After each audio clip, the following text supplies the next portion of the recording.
things with the live stream, so we want to make sure everything is good here. Let's see. Waiting. Okay. Turn this one down. There we go. All righty. So I just want to start off by saying welcome everybody officially to LA Web Professionals. This is our May meeting. Thank you, Michael. Our May meeting, and we are honored to have, and I'm just going to cover up my screen real quick, to have Mr. Jack Davis, Adobe, Photoshop, digital miracle worker in Lightroom and all things beautiful imagery. Jack, it's been a long time and we're so glad that you're here to join us today. Yes, and before we pre-COVID, I think probably. Yeah, exactly. Oh yeah, and I'm gonna spotlight this too. So Daniel, hold up the book. There you go. He's got Jack's collection back on in the there. day. Yeah. Back in the day. So I just want to write. I know everybody's got books. Some of those collections. For those of you youngsters in the crowd, those things are called books. On paper, it's an interesting technology. Right. Well, I'm really glad that you are here to kick things off. I'm gonna just start off by welcoming everyone, and I'm going to kick off our meeting. I'm going to give Jack a moment to make sure he's all squared away. We always launch our LA Web meetings with a quick presentation using Adobe Express. And so I'm going to just do our quick demo. This is maybe about a short 10-minute. And in the past, we've done it. Our dear friend, Andrea Batz-Latson, has done these wonderful quick presentations for us using Adobe Express and just having a blast with it. This one, I'm going to do just a quick, like a business perspective model on using Adobe Express. So I actually use Express pretty much weekly for my university that I work for. And this has been a go-to. Oh, I also, by the way, use it for my church. So I've got a multi-purpose use for it. But I love that we are now able to repurpose this. We do social media, and our social media, we want to be able to have things fit in multiple formats and multiple layouts in a very quick and easy form, so that we don't have to worry about recreating an image, copying and pasting and building it from scratch all over again. So I'm just showing kind of my library of my Adobe Express collection, and you're seeing some of my church images, some of my work images, and so on. And what I think is really awesome is, of course, is it's graduation time, and we have folks that are graduating from all over, universities, elementary schools, everywhere. And I want to go ahead and create a project that just celebrates our new graduates. So I'm going to do this from a photo. I'm going to say from a photo here, and it's going to ask me, where do I want to put the image from? Do I want to pull it from a local drive, or do I want to drag and drop? And I actually do have a photo collection from my universities, California State University, Dominguez Hills. And I think in here, I've got some graduation type photos, and I want to use these as my demo. So I'm going to take a look at this image right here. I think this works pretty good. And I'm going to copy that image. Actually, let me see. I haven't even done this before. I'm going to try to drag and drop and see if it'll let me do this. Boom, nice and easy. I didn't even have to worry about downloading the image. So I'm going to start with this photo and bring this into my project. And from here, I'll be able to drop in text, color, graphics, and do a little congratulatory messaging. So it takes a moment to make sure, and again, this was a high resolution image, a large scale image. So it takes a moment to bring it in, but it drops it in right into the background. And then it allows me to change up color schemes, add animation, add different things, components to the layout, and so on. And from here, I'm going to drop in a couple of quick items. I'm going to say I want to add some text. And I'm going to say, congratulations class of 2023. And this is some very plain text here, but it's using a font that's pretty close to what I'm looking for. I'm actually looking for Proxima Nova. So I'm going to switch that out real quick. Let's see if that goes.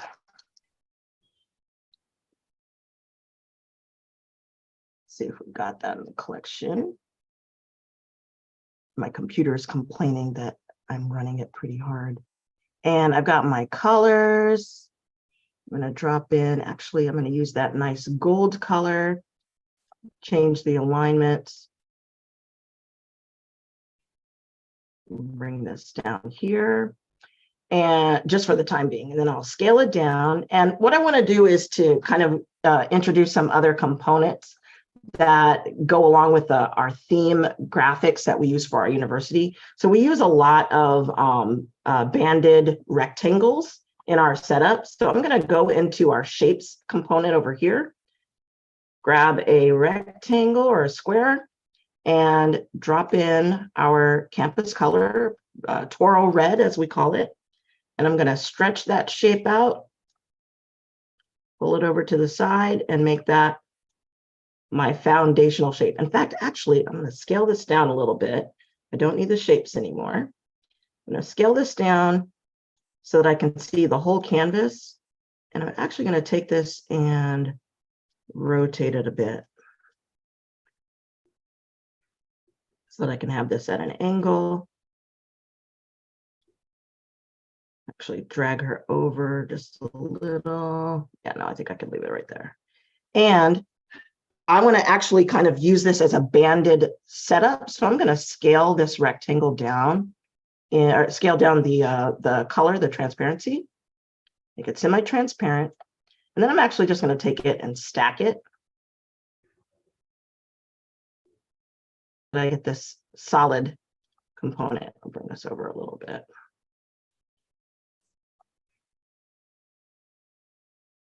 Drop it back. And then I'll bring the text back over on this side. And of course, I need to bring up the front, and we have those stacking layers that we can use. So I'm going to bring it all the way up to the top and align it to the right.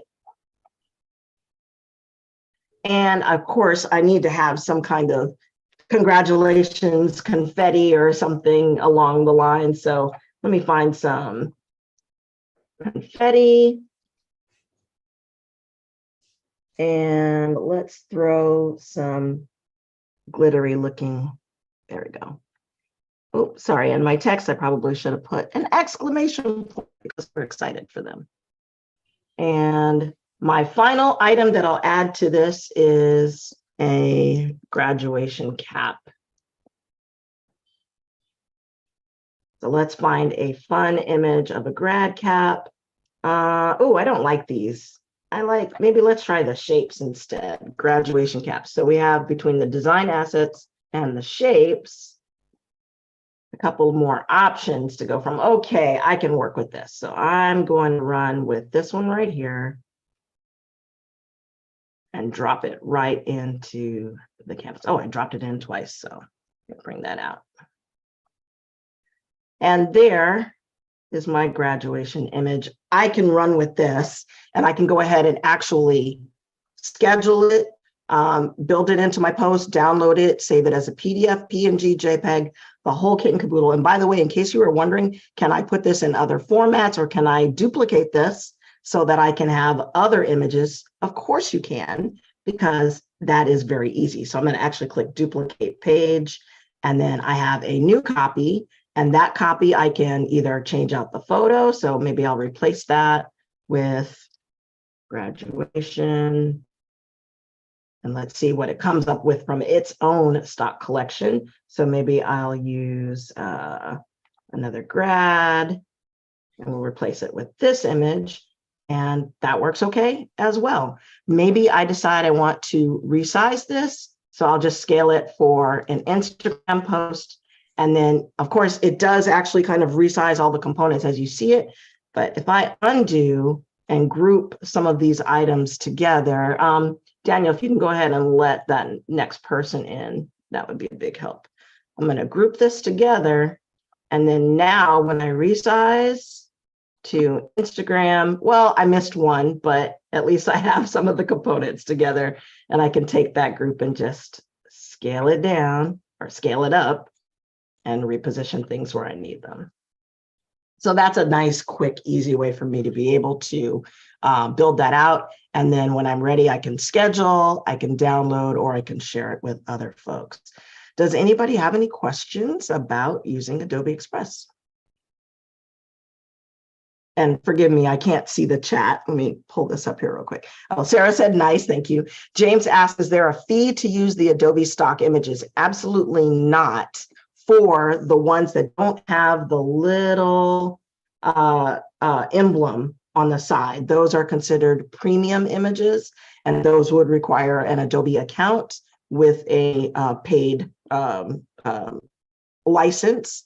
But if you are a education user or a business or enterprise user, I do believe that includes your image collection along with that. And if you are using Adobe stock, you know, they have thousands of assets already built into the stock library that are free. So please, by all means, take advantage of it. And if you like other free resources, we use Pexels, we use Unsplash, Pixabay, and lots of other really great resources for free stock as well as the Adobe collection. Okay, Thran says, thanks, you're welcome. Thank you for the demo.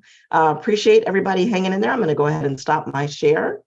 And then we are ready to turn it over to Jack. So Jack, you should be able to share screen. Just let me know when you're ready. Host disabled, participant give sharing. give that a try one more time. Okay. There you go. Okay, so Jack is all set. Jack, take it away. Okay. Well, thank you very much. And that was a great presentation. That was a great overview. Thank you. Very exciting what Adobe is doing. Well, again, hi to everybody. It's glad to be back here with this group.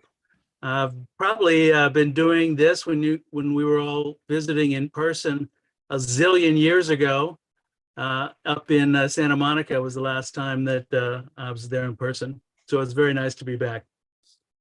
And it also, just from the conversations that were taking place before we got started, we've got a very advanced group, especially with this area of artificial intelligence. So it's exciting to be able to present and talk about it. Most people do think of AI. Certainly the hot topic now is prompt-based generation of either images or copy. That's not going to be the emphasis of my thing today, though we may touch on it a little bit later. I'm going to start off with some stuff related to Adobe's new tools inside of Lightroom and Photoshop. But afterward, I think I will touch on some mobile apps. More, again, rather than the prompt generation, more with what tools are available in this space that are taking advantage of machine learning and AI. This is the sort of thing that people are using AI for. And it can be terrifying, though I've been using the new Midjourney 5.1, and I really, really like it. Somebody was mentioning the problems with hands that all the text generators have had.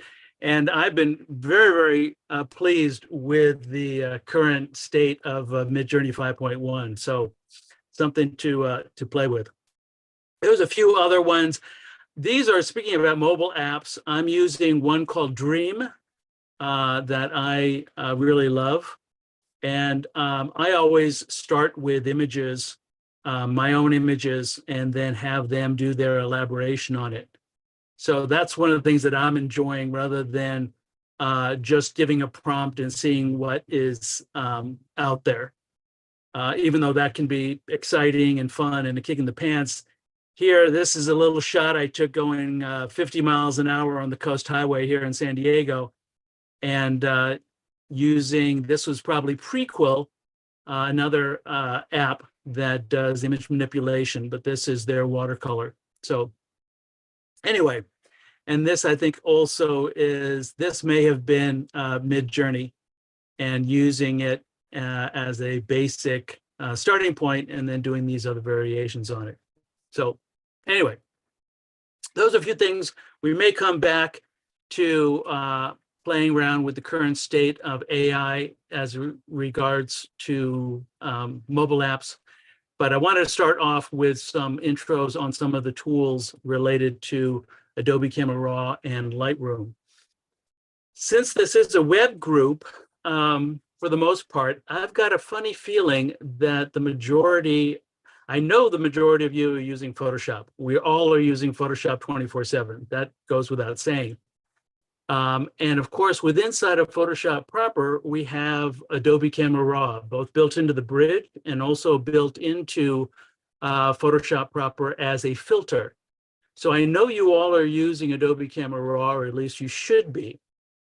Because the engine in Adobe Camera Raw is exactly the same as the one that's built into Lightroom, all the incarnations of Lightroom, whether it's Lightroom Classic, cloud-based Lightroom, mobile Lightroom, web-based Lightroom, like web-based Photoshop. The exact same engine. So I'm tempted to start off in Adobe Camera Raw rather than Lightroom to talk about these new tools. If that sounds okay to you guys, since I know that you're all using Photoshop. For those who I can see a little nod, does that sound basically, yeah. Because some of you, again, if you're more into the graphic design and web aspects of this, you may not be using Lightroom. Okay, so with that, as I said, Lightroom is the engine for Lightroom is what's built into Adobe Camera Raw. And let me move a few things around here. And so we're going to start off talking about these, specifically the tools related to selecting objects. The first thing that we do with any sort of image manipulation, of course, is to optimize it, do a basic, tweak to color tone and maybe even detail. Which is great. And I will usually, looking over here on the right-hand side inside of Camera Raw. And of course, what I did, I was inside of Bridge. I opened it up by doing a Command or Control R rather than Command or Control O. If you do a Command O, that forces Photoshop to open. Photoshop is a nice, wonderful memory hog. If you're not going to be using Photoshop and you're doing a whole series of images in Adobe Camera Raw, no reason to open up Photoshop. Use a Command or Control R that will open up the image inside of Camera Raw.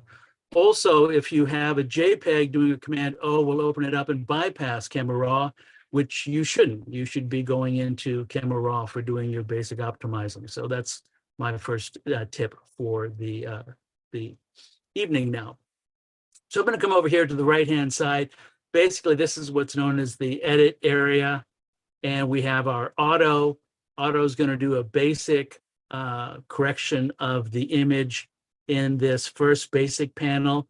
We've got 10 adjustments that it automatically did for us by hitting auto. It's a good start. The nice thing with auto is you can also add that to a preset so that when you apply a preset, it will automatically extend this tonal range. You can see it automatically brought my highlights down, brought my shadows up, adjusted my white and black point, and even did a little vibrance and saturation. So anyway, for optimizing right now, I'm just going to be using that auto as a starting point and jump right in on these new masking capabilities coming down here on the right-hand side. This is where we're at in the edit, coming down here. Oh, and you're probably not seeing, I keep forgetting. I just zoomed in on my screen. That did not zoom up for you all, did it, to those tools? No. There's great little tools, but it uses the video card, and it actually doesn't do it when it comes to Zoom. So my ability to Zoom during a live Zoom, to zoom in on a Zoom class is limited. Okay, so but our little circle with the marching ants behind it is what we're talking about now. So this is our new masks panel. It's as soon as you use it once, as you may have if you've already played with it, you know that this orientation where we have these three main areas with subdivisions underneath it, this is the only time that you'll see this interface. As soon as you click and create one mask, you are automatically taken into another standalone panel. But we've had for a little bit, we've had subject, we've even had sky. But what's interesting now is these things related to people. And it found people inside of this. So if I click on the one person it found, we're seeing all these different elements associated with this person, including clothes now, and facial hair if the person had facial hair. It finds both of those things now as a new addition to the masking area. That was not the case just a few weeks ago. The default is entire person, and we're going to not do that. We're going to come up here and work on isolated areas. Specifically, let's start off with that clothes one. In the past, I would probably come up here and use something like a color range in order to select a dress, which still works fine. The luminosity range and color range are still great ways to select items that have a very, specific color associated with them. In this case, by choosing clothes, that could be a rainbow dress. It could be herringbone. It could have 50 different things going on in it. And that's the great thing about having AI assist us, because we're not limited to what is there in terms of color and tone. We now have these nouns at our disposal of things like clothes. Okay, and as soon as we say create, we now have our person clothes. It's nice in ACR that it names the masks for us. And once that mask is active with our little blue item to it, we now have access to all these different things that can be adjusted, including curves. That's also a brand new thing to this new AI adaptive masking options in terms of adjustments within that mask. In this case, we're just going to come up here and we're going to do a simple hue shifting of that dress. You'll notice here we've got our hue separated from our luminosity, and our saturation. Luminosity is being adjusted by our different elements up here at the top, exposure, contrast, et cetera, et cetera. And we also have our saturation. And of course, the thing is that color, what we think of as color, is made up of those three components. Hue, saturation, and luminosity is what is the definition of a color.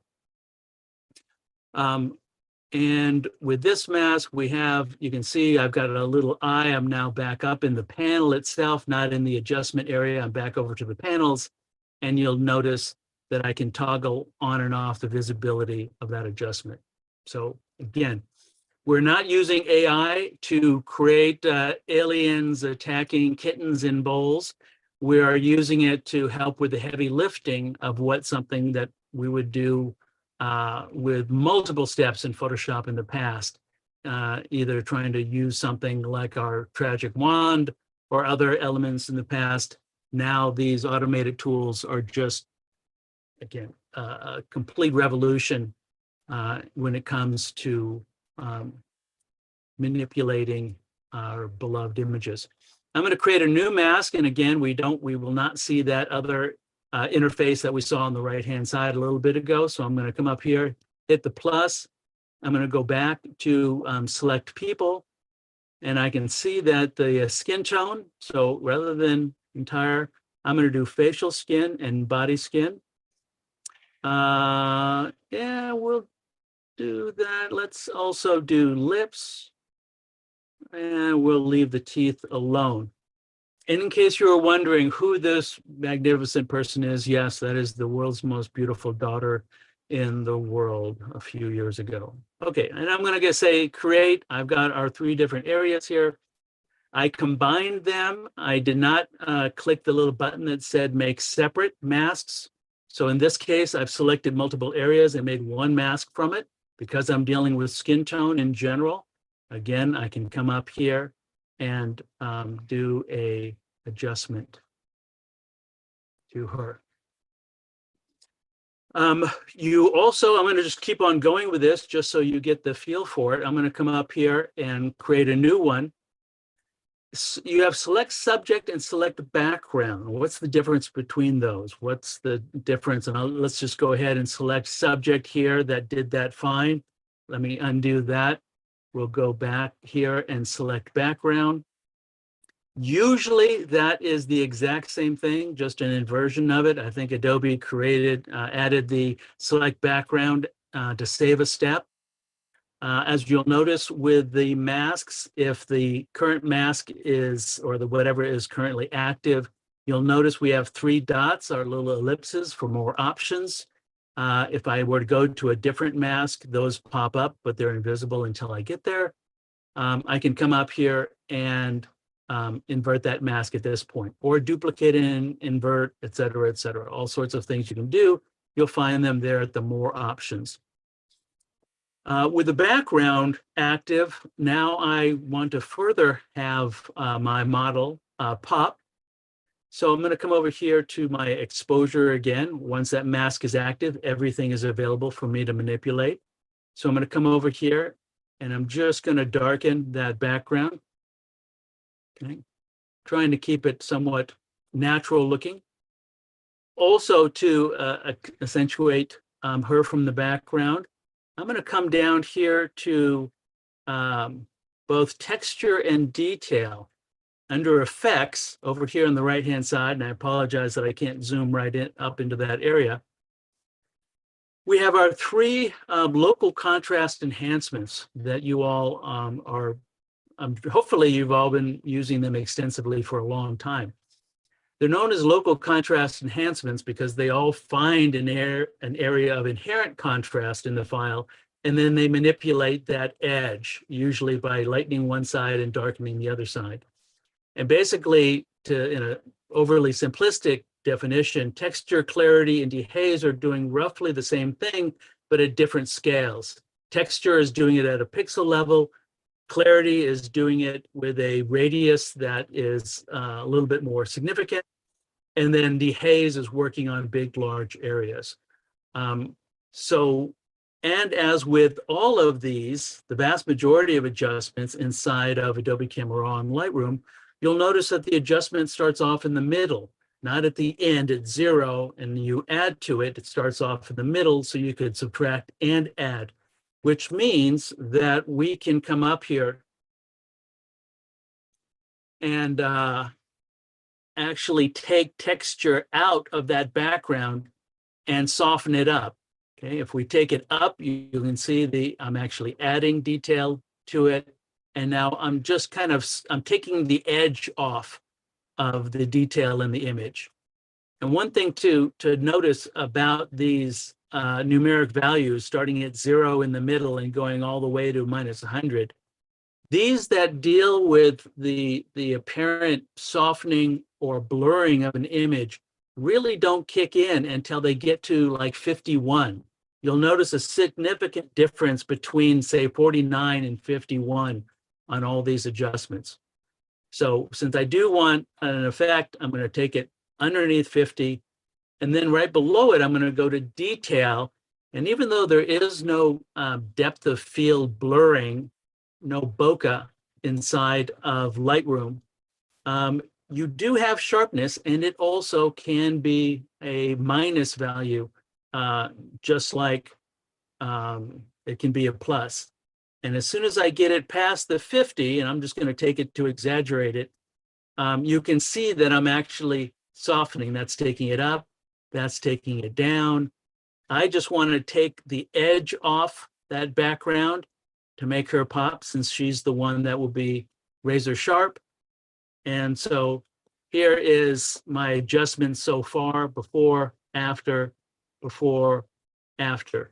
I'm hitting the backslash key, not the / key and not the P key. It is the backslash key.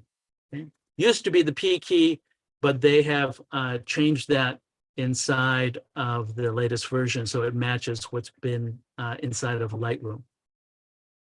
I do see, looking at this mask, going back to this background, let's zoom up even more.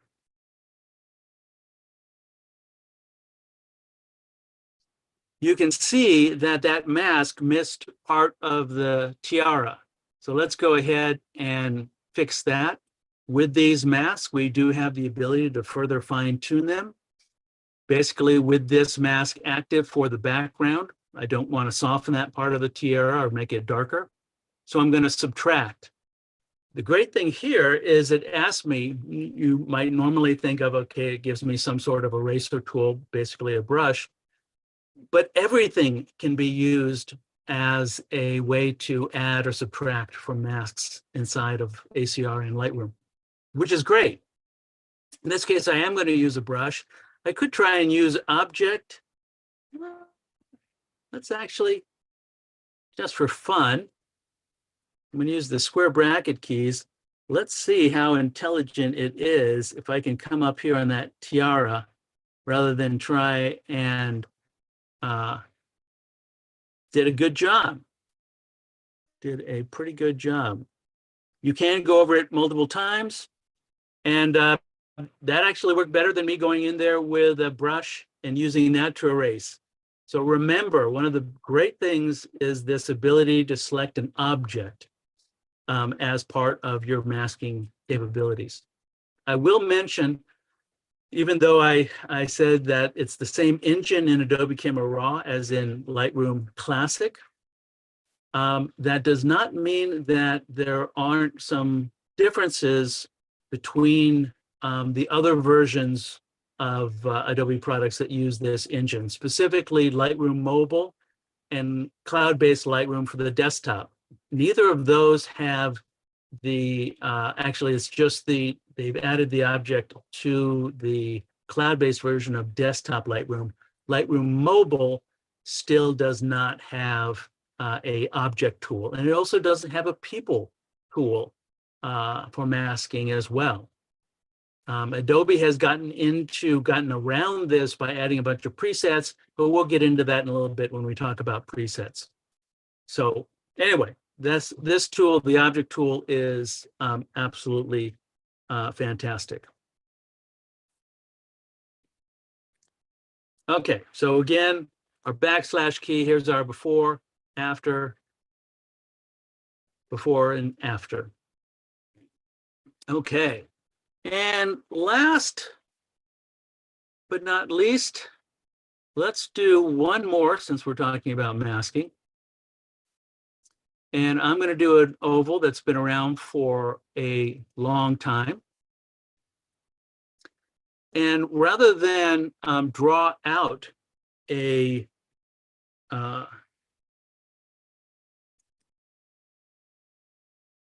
oval, he says, and let us get,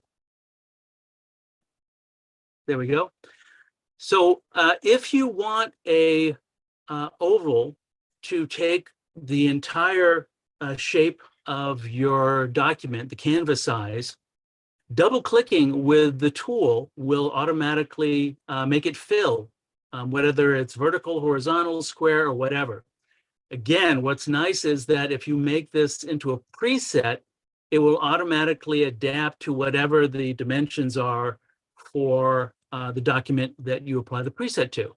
So knowing that little thing where you can double click with a oval or radial gradient inside of a document and have it automatically fill the parameters of the document, I think is a great little tip and has all sorts of practical elements to it. we have our feather. Again, we can take that down hard or soft.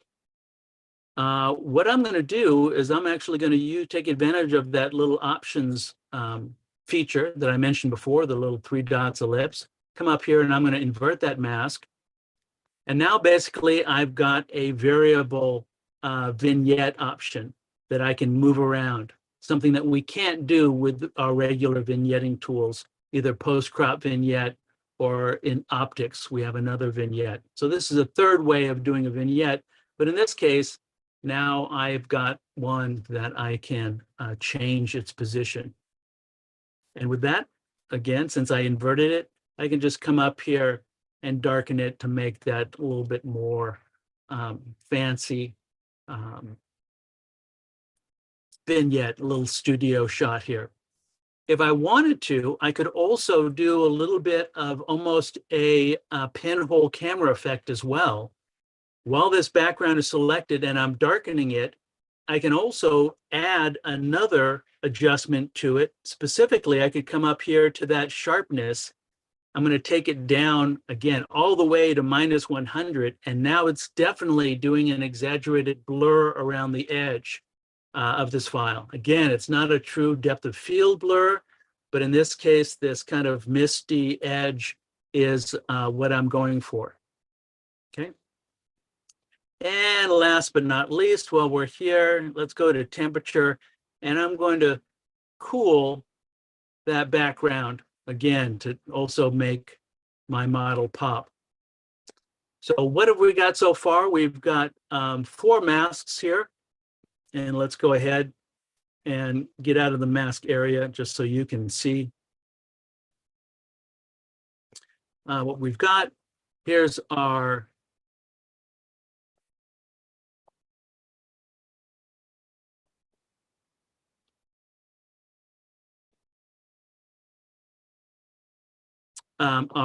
after and before, after and before, and back to our masks. The 4 that we have created are now gone.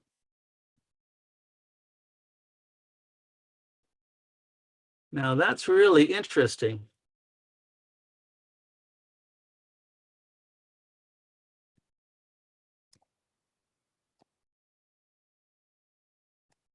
Oh, I think I know what is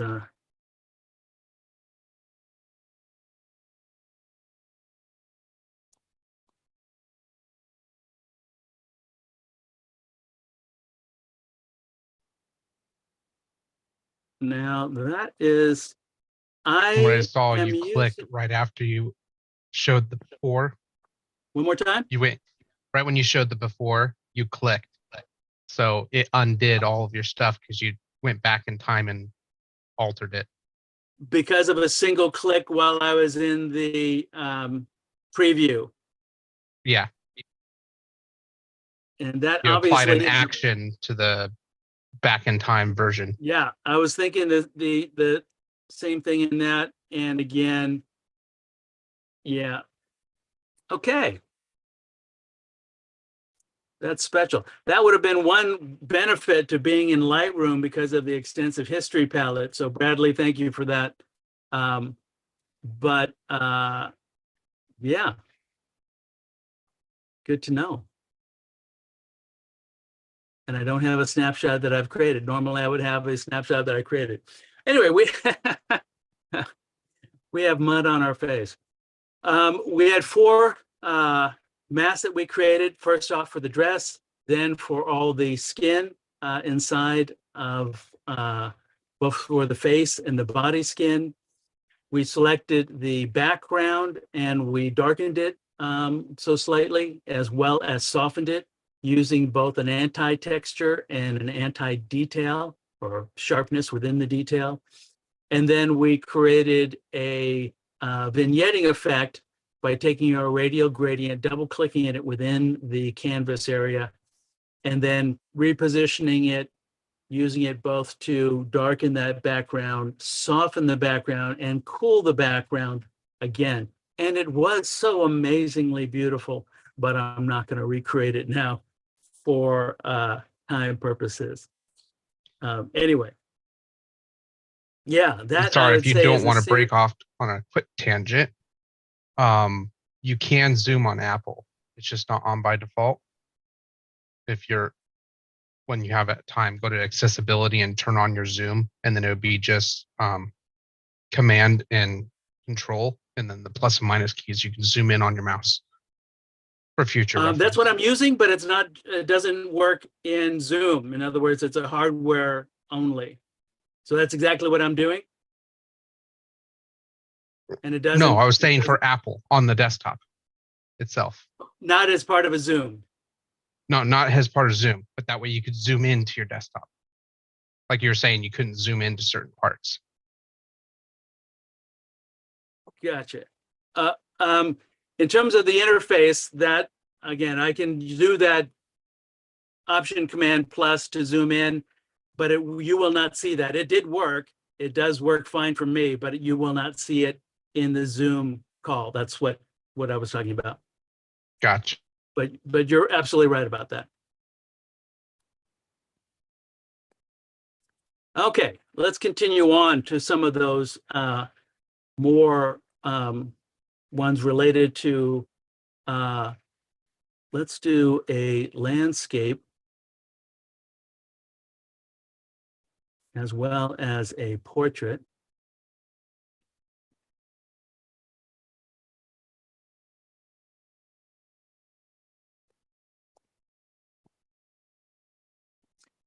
So here again, as I said, what I like to do is make sure that I optimize the image before I start going into targeted enhancements or embellishments, what typically would be dodging and burning. So first global optimizing and then going to a targeted effects. So I'm going to again hit auto as a starting point just to get a basic tone for the image. I may even come up here because it's a landscape. I know that I probably don't mind everything having a little bit of clarity and maybe even a little bit of dehaze overall. So just that right there is giving me a big improvement over the file. What I want to do is I really want to emphasize the sky as well as add some drama to this foreground. Right now, the foreground is not the subject. The subject is Mount Whitney in the background. So first off, let's see what kind of drama we can get in that sky. I don't mind having the mountain peaks in the background being a little bit faded. That is fine. That atmospheric perspective is fine.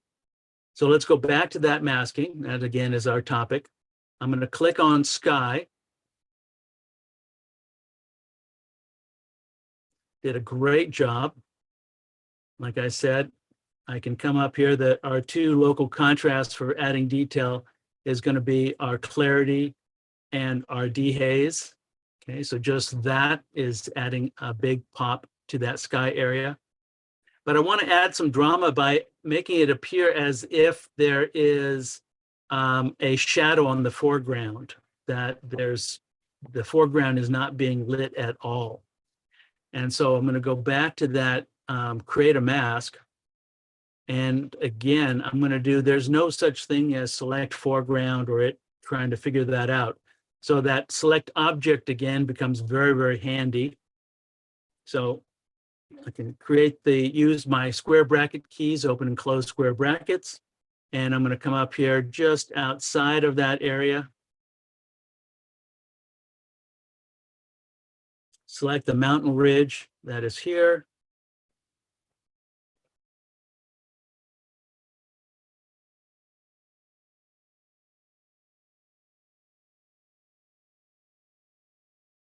Using trackpad now.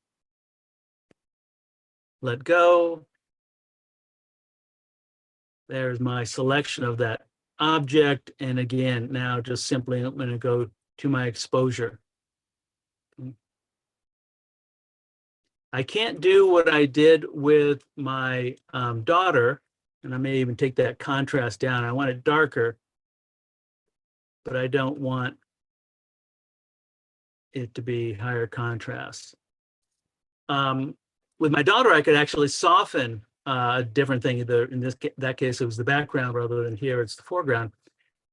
Because optically, there's no way that I'm going to be able to blur this foreground at this distance with a telephoto lens going out to a far mountain peak. That's just not how optics work. So when you are manipulating images, keep that in mind. It may be fun. And that's with the shot of my daughter was kind of fun. I wasn't trying to imitate a shallow depth of field, but it's amazing how many people manipulate images, not taking into account actually how optics or light or other things work. In some ways, you could say I'm doing that right now with this foreground, but we are going to go with it. I'm going to do another one. I'm just going to, again, to show how you can combine these, I'm also going to create a linear gradient and just darken that a little bit, again, to draw the eye away from that far right corner. And let's do that medium peak as well. I'll do another select object, and I'm going to do this mountain peak.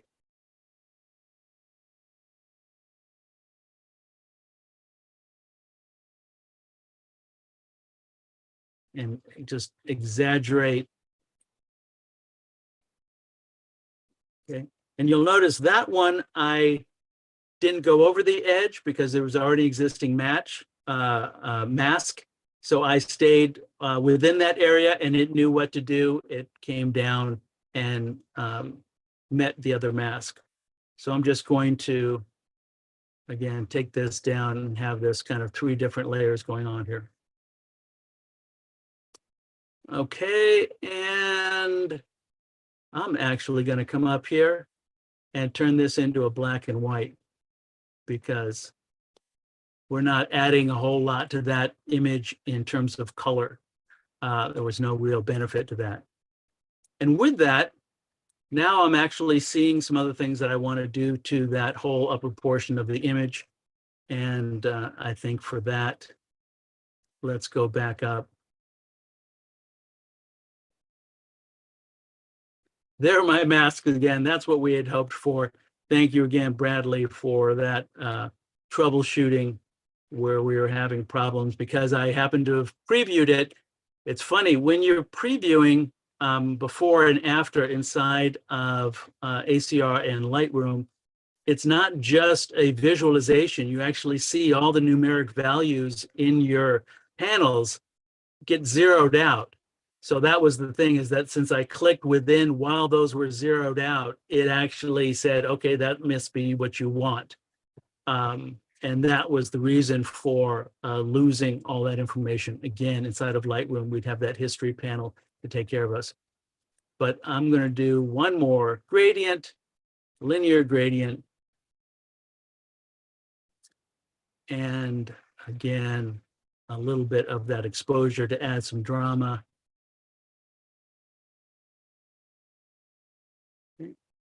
I've got it on the mountain peaks. If I wanted to, I could take it off those, but I actually kind of like that. But just remember, as I mentioned before, you can come up here and say subtract, and then say things like subject. And now that, and again, in that case, it's trying to figure out what that subject is. It probably did a little bit of manipulation of that, but that's the nice thing with these subtracting and adding, giving us an ability to use any of these masking tools for manipulating in here masks. Okay. And one last one we're going to do with portrait. Then we're going to use, make some presets.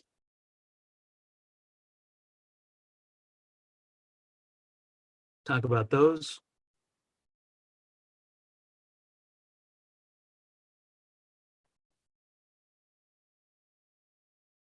And while you're scrolling for those, I just wanted to find out from James, He had a question about separate masks. James, was your question answered earlier? And feel free to unmute if you're here.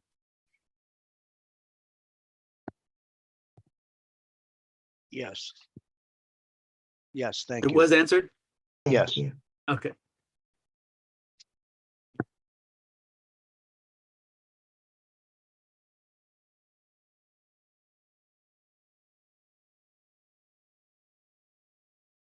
Okay, opening up several different images.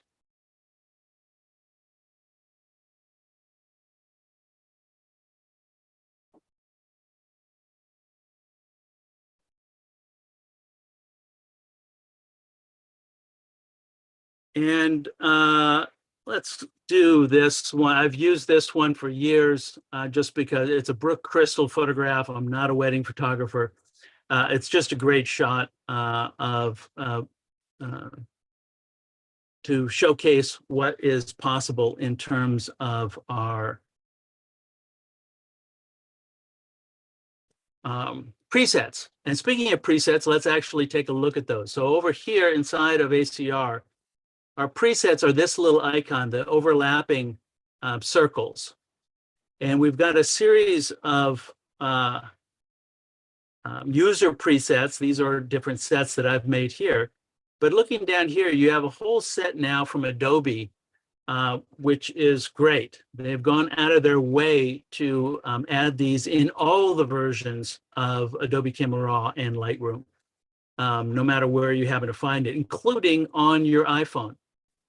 So all of these are available no matter where you're at. By the way, before I forget, if you do make your own adaptive presets, as an example, I've got one here.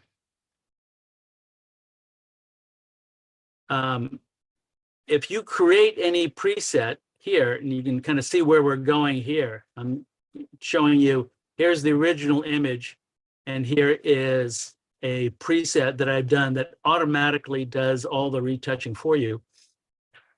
If you create a user-defined preset or import any presets inside of Adobe Camera Raw, they will automatically be available inside of Lightroom Classic.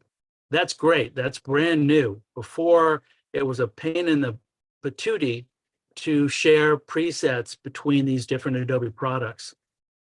In some ways, it still is in some case, because as I mentioned, Adobe Camera Raw shares with Lightroom Classic, but not with Lightroom Mobile or cloud-based Lightroom. If you create a preset on your iPhone in Lightroom Mobile, it will automatically show up inside of Lightroom, cloud-based Lightroom, what's now just called Lightroom. So there's wonderful sharing of apps automatically takes place. Load them in ACR, they'll show up in Classic. And that's just, I think, is really, really great. But let's go ahead and talk about, because you won't have my presets at this point. So let's talk about these ones from Adobe, because again, even though they haven't added capabilities like the ability to isolate people or different things like lips or skin or eyes inside of Lightroom Mobile or Lightroom cloud-based, they have given it to you so you can still do the vast majority of your adjustments. You would just use a preset to have it automatically create a mask for you.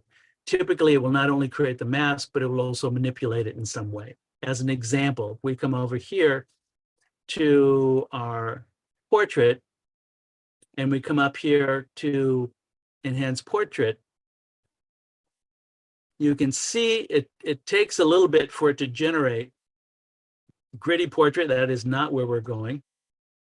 Like enhance eyes, not only is it selecting the eyes, but it's also automatically, there's our before and after. You can see I'm just scrolling over to the left off that. So that's what enhance eyes is doing. So what's great is that you have access to all these in no matter what flavor of ACR or Lightroom you have. So as an example, we could do these separately. So I just clicked on enhance eyes, I could also do a general glamour portrait, which is going to be our skin. We can also whiten the teeth. Eyebrows don't look bad. Darken beard, probably not appropriate here. We can texture the hair. You can see that I can make the hair kind of pop. I think smooth hair is probably even better. Okay. And we do have an enhanced close. Okay, because it's, again, one of the new features is this ability to manipulate clothes. Let's see that between glamour and enhance, I'm looking at and polished. I'm going to go with glamour portrait. So once I've clicked on that and go over to the mask, you can see everything that it created. And if we look at the manipulation of these elements, like facial skin, we're going to come down here and you will see things like that anti-texture I mentioned before, which is good. Especially you'll notice that it's not going below -50. So it's not actually softening. It's just getting rid of the edge at this pixel level, some little different elements there. You'll also notice that I have a little anti-clarity that was brought in by this Adobe preset. If we were to take that with that facial skin mask active and take that clarity down even further, you can see you can really get this kind of glamour glow if you'd like. Okay. But that is the great thing with these presets. Adobe has gone to great effort to create a whole range of presets. And here is just using those presets, just clicking on the general glamour preset, the polished preset, which did a bunch of different things, as well as some targeting. It looks like that one didn't have teeth. Let's go back in there and do whiten teeth. But if we go back, here is our before and after, before, after, after.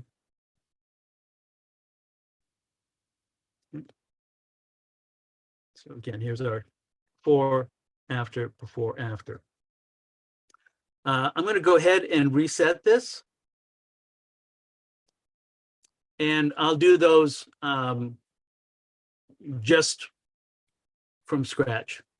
Just so, again, we can look at the person and see our options here of facial skin, body skin, eyebrows, lips. Actually, I'm not going to do it from scratch. I'm going to just do some isolated ones in here.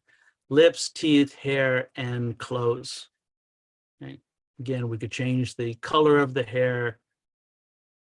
We'll do that. Facial skin and body skin, we'll put those together. You'll notice that when I put those together, it's doing the body and the face, as I mentioned. And I can still have the option of creating two separate masks for these two areas. Or in this case, I'm just going to leave it with the one. And again, I mentioned that what those settings were. So a little anti-texture, and I'm going to go a little bit exaggerated with our clarity. Okay. I'll do one other little adjustment here, which is just for fun. There is no Adobe preset for it, and that I think is great. I think it's good for portraits. And specifically, one thing that you may notice with this shot, again, great shot by Brooke Crystal. She's not using a strobe. She's got always on, LED lights. And it had been probably enough time that the model's pupils have dilated. So we've got these little teeny pinpoints of pupils, which usually are not the most attractive ways to shoot a portrait. We like nice, big, open pupils. Makes it much more inviting. So let's, just for fun, let's go ahead and let's create how to open the pupils in a portrait. inside of Lightroom and ACR.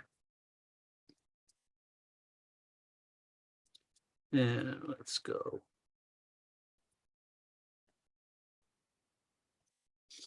So I'm going to do a new mask.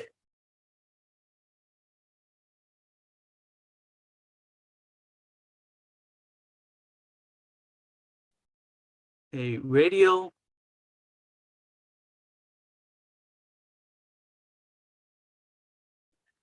And it's normally you would think that you want to be in the center of the actual current pupil, and that would be obviously would be in the center of the eye.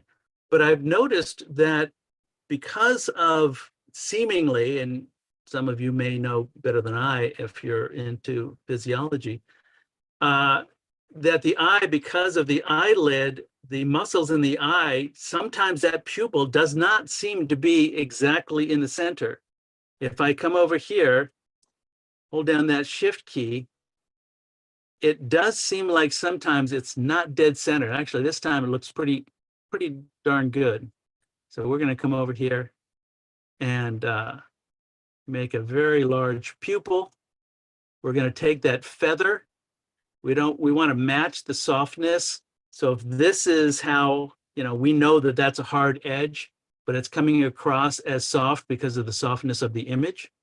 So I'm going to come over here and I'm going to try and match that softness. So I'm going to say somewhere around 15 or so. And now I'm going to come over here with my exposure and drop that way down. Now that's a really big pupil. I'm going to change that. I can already tell. I'm going to scale it, but that's the great thing. Everything here obviously is non-destructive and is these masks are vector in nature. So I'm going to come over here. I'm going to make that much darker. And I like that. Let's go ahead and scale that down. I'm going to hold down Option and Shift. It's not doing it from center, so I'm going to reposition it manually. I like that better. The one thing, of course, that's missing here is that the catch light is being darkened, right? The specular highlight in the eye is being darkened, which it would not be. It would still be bright white, reflecting the studio lights. So this is again where we can come up into subtract, and now we're going to use luminance range. And with luminance range, I can come over here and it gives me an eyedropper, and I can just simply click on that white portion of the eye, and it brings back in the catch light. Okay. So, and let me go over here just so you can see that. So here's our before, after, before, after. We still have the eyelid situation. So we can do, again, going back to our masks, back to our mask here, and subtract. This time we want to do it with a brush. Okay.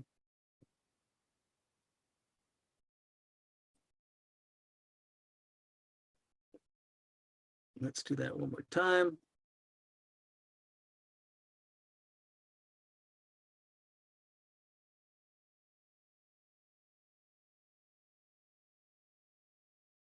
Okay. And you can kind of compare that eye versus this eye. Okay. So that's why we open things up. But that shows us both the radial and its use with a very soft feathered edge to it to try and match the overall softness of the image. And then we used another subtraction. In this case, we used luminosity. Okay. And just, you can see that that luminosity mask that's I put in there is location agnostic. It does not care where this item is. It will automatically let all the catch lights shine through. Okay. And last but not least, let's do a, well, I think that's good. You got the idea of presets. Again, to isolate things from their background, you can select subject and invert that if you want to, simply get a pure black and white on it. And again, we could subtract these elements using things like either the object tool, or because it's blue, I could subtract on color range. But the nice thing is the ability to make presets with some of these elements.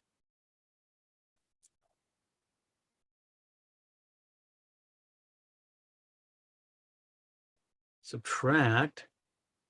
I would have thought that would have found those flowers. It's interesting. It is not seeing that as an object that it can subtract from. So let's go up here to that color range. Again, we get the eyedropper. Oh. Because I'm trying to add it to the background.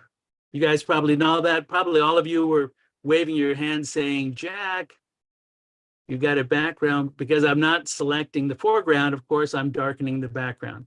So again, same thing. That was operator error. There we go. And you can use that multiple times to fine tune it. If you do want to make your preset for something like removing the background, you can come back over to your presets panel. You have the new dog-eared page icon or the plus icon. Click on it. We'll just say remove background or black background.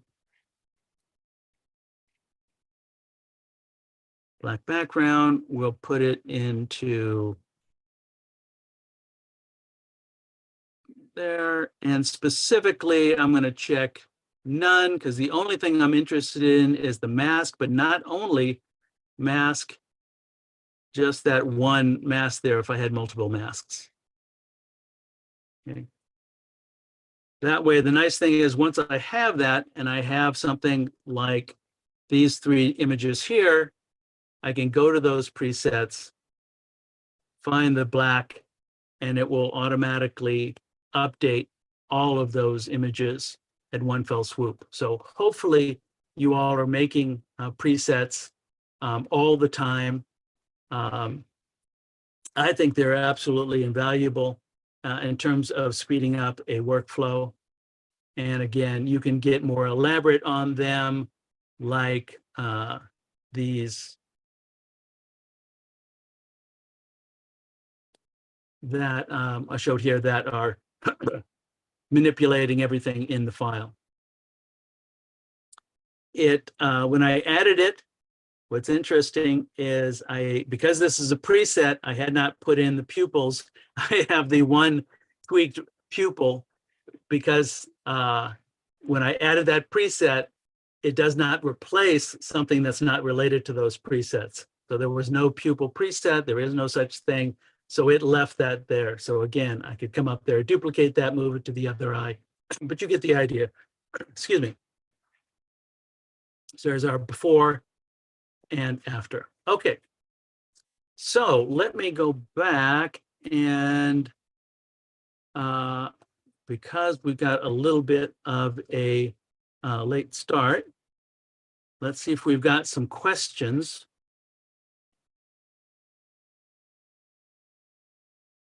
And then I want to do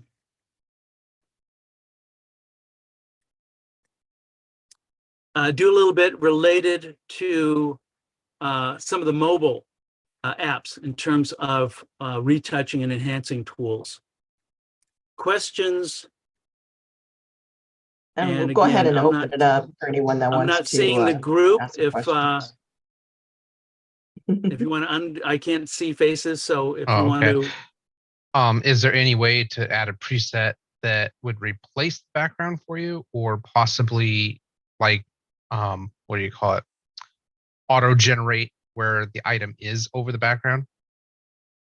not inside of Lightroom or Adobe Camera Raw. There is no layering inside of any of these applications that use this engine. No, I'm afraid there's no sky replacement. There's no AI regeneration of different elements. We do have that inside of obviously Photoshop proper. That's using Adobe Sensei technology to do that. It would be nice if there was some ability to have some limited layering. I think Adobe has taken the concept of layers, at least in terms of masks and adjustment layers, and have done that beautifully with exactly what they're doing with these adaptive presets. But there is no way to change an element, replace an element, add an element. That's not possible. You can now select inside of Lightroom, you can select multiple images. And when you right click and say open in Photoshop, you can say open as layers. So if you knew you wanted to manipulate images and create a collage, that's a shortcut now. It used to be that you'd have to open up 3 images and then manually drag them into the same document. And now you can right click, open as layers in Photoshop multiple images. Great So then question. could you is there an option to make that a process flow so that you could run some kind of script? Because So there's let's the say bridge automatically actions. Well, anytime that you've got, so as an example, if you had, a sunset image and you had a mountainscape and you wanted to replace the sky by selecting both of those and opening as layers, they would open as independent layers inside of one Photoshop document. And then whatever you can do with actions or with a more extensive script, you could do. Things like replace sky. Replace sky does not use multiple layers, just using that as an example. So there's no way that you would automate it. What you'd have to do is use some sort of action to select sky and then mask.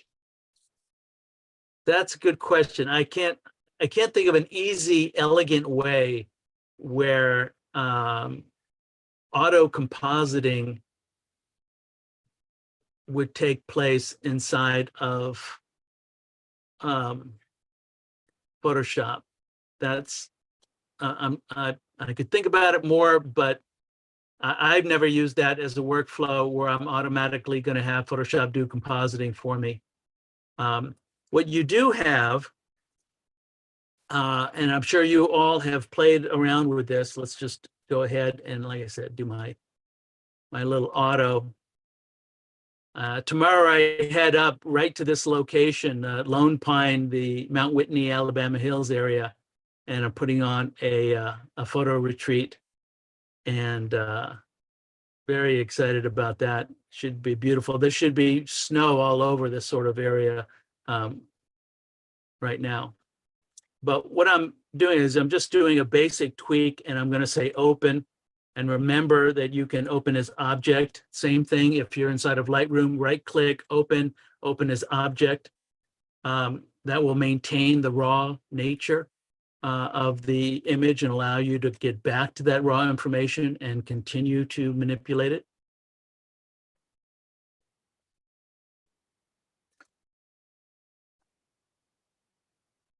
Jack, I wanted to ask also, do you have of the new options in the presets, do you have some select favorites, and what would you like to see happen next with those presets? Well, they've done, again, I'm elated with what they have in terms of those presets. In terms of my favorites,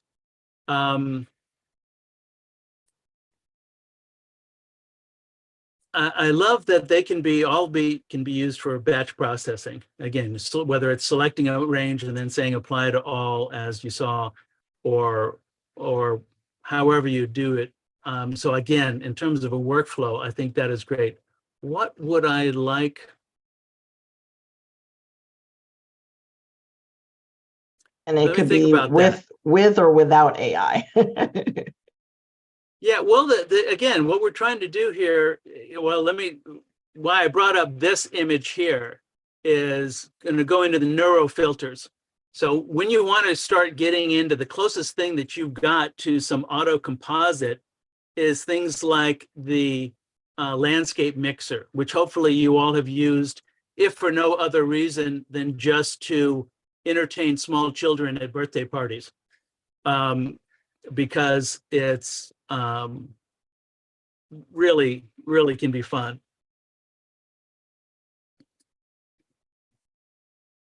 And I'm looking for our progress bar.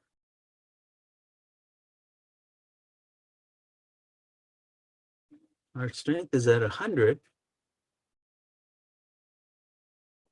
Are you finding the neural filters to be somewhat memory intensive, or does it depend on what you're opening? They're a whole range of intensive and how memory intensive the neural filters are. Some are very, very easy. You could tell that it does it instantaneously. This one is one of the most elaborate ones that you can do, what they call landscape mixer. But I'm not quite sure.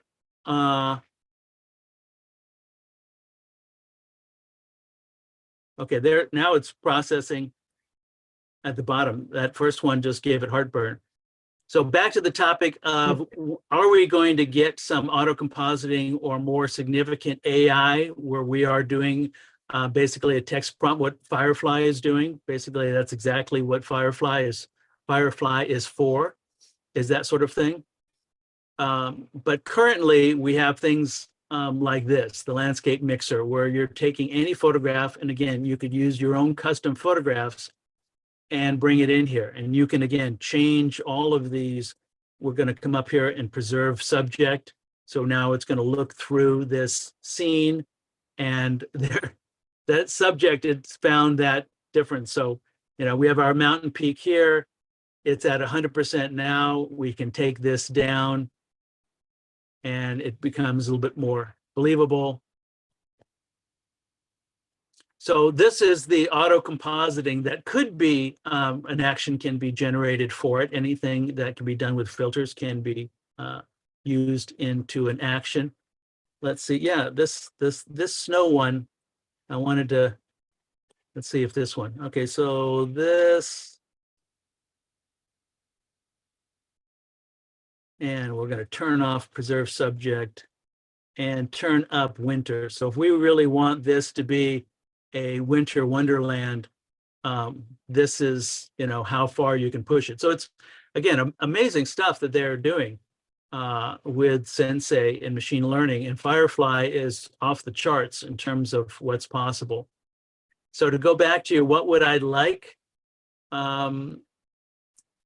Their current set of projected, Firefly features is great.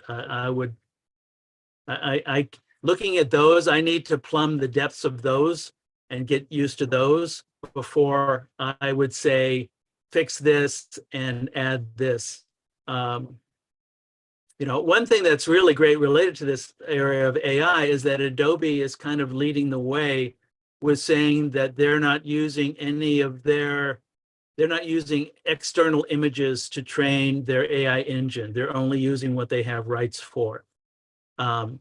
And so as artists, all of us, where does this become the evil overlord, and where is this the tool that does the heavy lifting for us? And for the most part, I think Adobe, even though sometimes they're not the first kid on the block to do this sort of thing, they're doing some great stuff with that. So speaking of, let's actually, are there other questions related to either the targeted adaptive presets in ACR Lightroom or Not a anything else before question, I do a but a little tip. mobile? If you have an So- RTX graphics card, Yes. download NVIDIA Canvas. And what you could do is generate scapes like this, and then using the landscape neurofilter mixer on top of it, you can make such a realistic landscape that you couldn't tell if it was taken or not. Yeah, and we're seeing a lot more. Thank you for that. We're seeing a lot more plugins that are adding things like stable diffusion right inside of Photoshop. So we're going to be seeing where Adobe is maybe not the first in a particular feature. We're going to be seeing third parties because Adobe is so good at their plugin structure. We're going to see a lot of things, quote unquote, inside of Photoshop that really are taking advantage of some amazing generative AI, aside from what we're seeing inside of Firefly. As an example, they're 3D. You can take their 3D textures now and drag them onto a layer, and it'll automatically apply 3D textures onto that. So that's a new addition that they've added to their, the current Photoshop. So they are working. We may not think that it's fast enough, but I'm just elated that they are in the party of AI. As well as mobile. Again, I think one of the greatest things somebody was asking me today, Daniel was asking me today about other competing products to the Adobe suite. And they have the thing is that everything is integrated in such a beautiful way.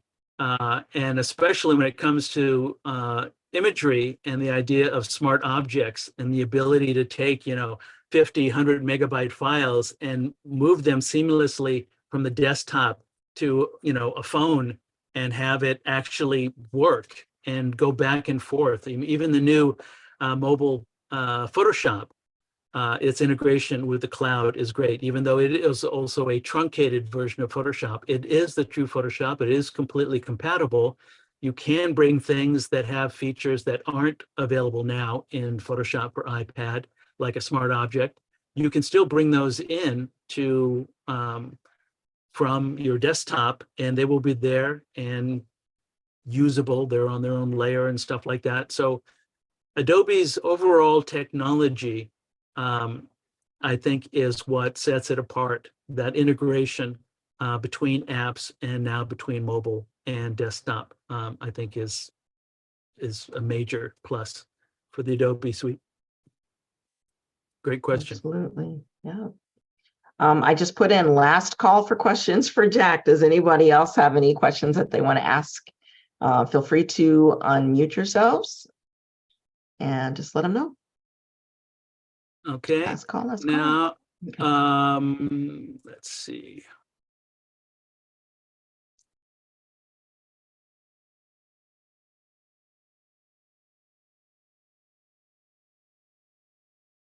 And make sure, okay. So now I'm going to jump over and do a few things. I also, a plugin is required to share an iPhone. No, it's not. You just did it a second ago. Okay.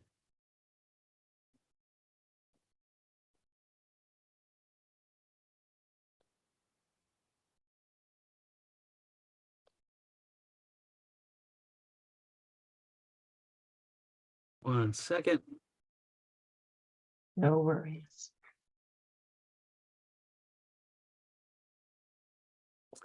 Unable to connect. Okay, can you see my iPhone now? No, you're still sharing your desktop. Okay.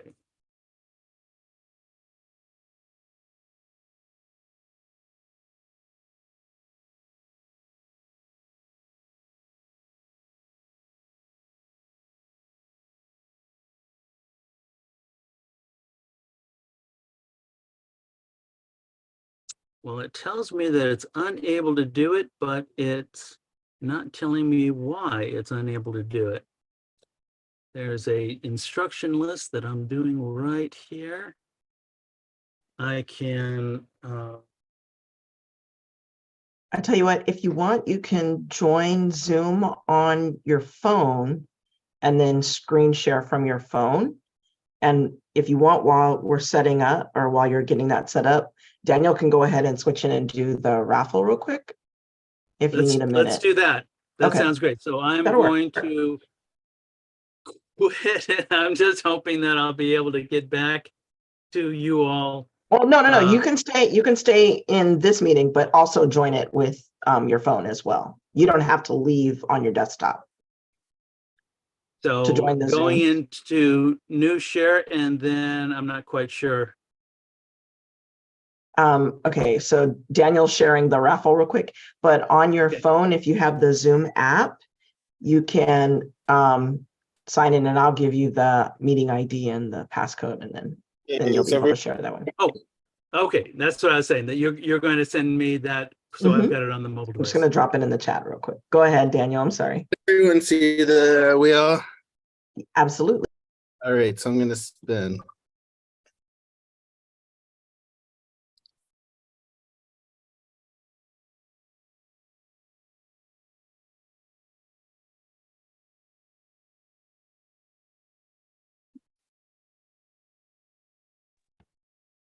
Hi, can you hear me?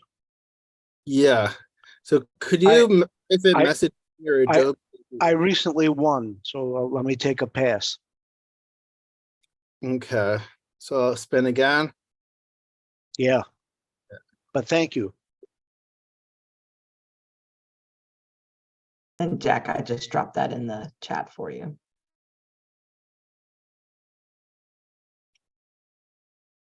Brad's the winner.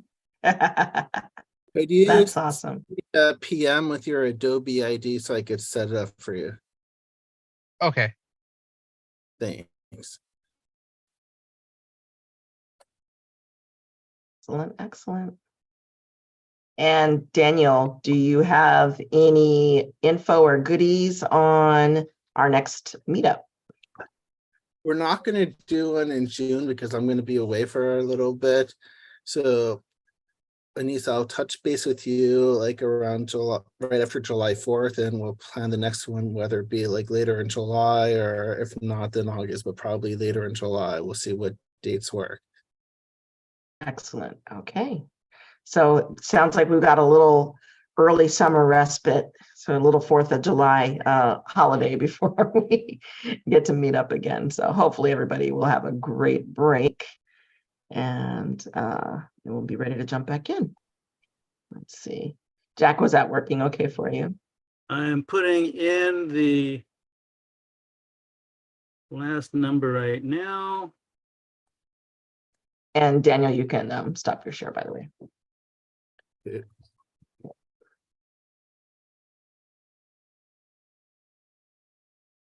Congrats again, Brad. There he is. All right. So you're in the meeting, and you should be able to join on your phone. And you probably just want to join with no audio. Oh, I should join with no audio. That's okay. Or you can just turn your speaker down. We see you. And then from there, you should be able to click on share screen.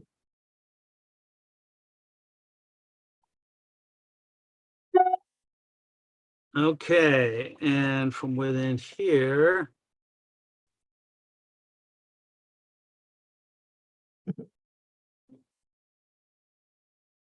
Can you hear me? Or Yeah, we can hear Okay. you. Okay.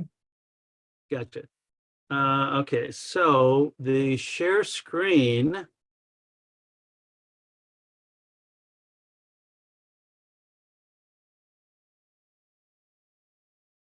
Because I've never presented with the iPhone app and Zoom. And so I am looking, okay, Zoom. That is that detail. Okay. I think I got it. Hold on. Okay. And thanks everybody for hanging in there. We appreciate it. Yeah.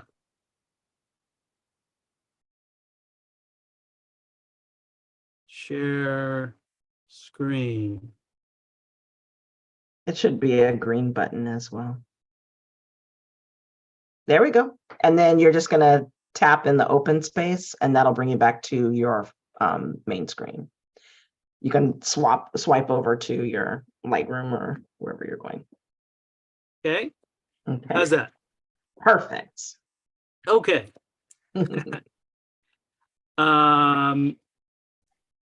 Let's go into touch retouch. First off, there's no, let's see if I can, okay. I'm getting a little audio. I think this hopefully will work. So first off, let's jump into our camera roll. And you know we have our editing, right, that's built into our native camera roll, right? You all can hear me? We're all good? Beautiful. Yes, it's perfect. And of course, we've got all these wonderful capabilities that we can manipulate, but of course, there's no retouching tools built into the native editor. Or is there? And the 3 dots in the upper right, clicking on that, if you own Touch Retouch, you have that built into the native editor, and you can come up here and we'll just do a little object.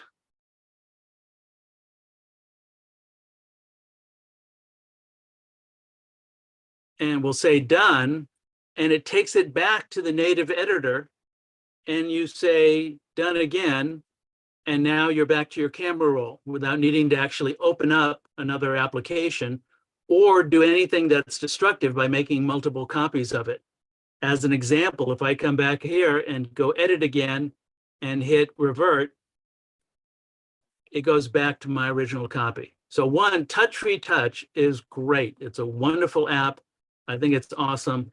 And it's now accessible from within the native editor.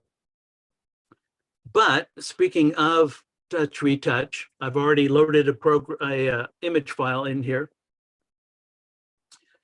And speaking of Adobe, one tool that Adobe has not yet put into Photoshop proper is an ability to automatically either remove wires or meshes or fences or whatever. It's a very difficult task, obviously, to figure out what geometry is what, but it is possible and it is available here inside of Touch Retouch. So I just went to the objects at the bottom in that last one where I removed the palm tree. But you see, I also have lines. So that would be the proverbial power lines, which it does a great job at.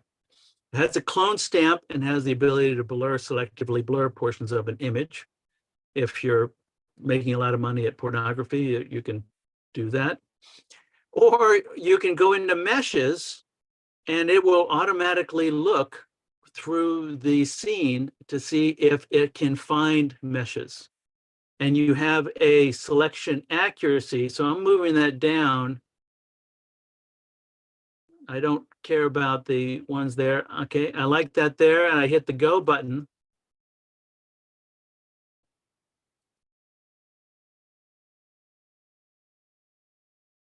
And that's pretty darn good. That is a great starting point for manipulating your image. There's before, after, before, after.